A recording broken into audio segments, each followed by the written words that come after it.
Եվ եթե թվում է, թե հոգևորականների շուրջ այս միջադեպերը միայն հայկական իրականությանը բնորոշ երևույթ են, սխալվում եք։ Նմանատիպ արշավներ տարբեր ձևաչափերով արդեն ընթացել են մի շարք երկրներում։ Եկեղեցու դեմ հարվածները կարծես նույն ձեռագրով են գրվում, միայն անուններն են փոխվում։ Ուկրաինա, Վրաստան, Մոլդովա, իսկ հիմա Հայաստան։ Ինչպես սկսվեցին եւ ինչ հետևանքներ ունեցան այս գործընթացները այլ երկրներում, որն է նպատակը եւ ինչպես է հնարավոր կանգնեցնել դրսից կառավարվող այդքան դող մեքենան, Անիա Բաղյանն է ուսումնասիրել։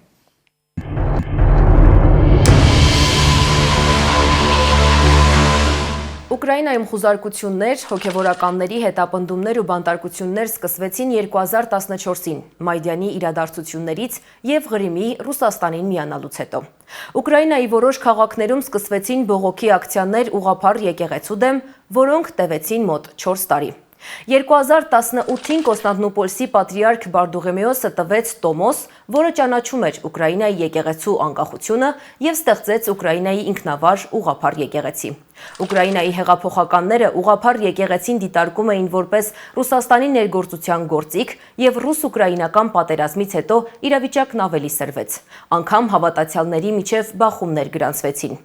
Ուկրաինայում ուղղափառ եկեղեցու դեմ արշավը շարունակվում է արդեն մոտ 10 տարի, վերջին տարիներին դառնալով պետական քաղաքականության մաս Մոսկվայի ազդեցությունը զսպելու նպատակով։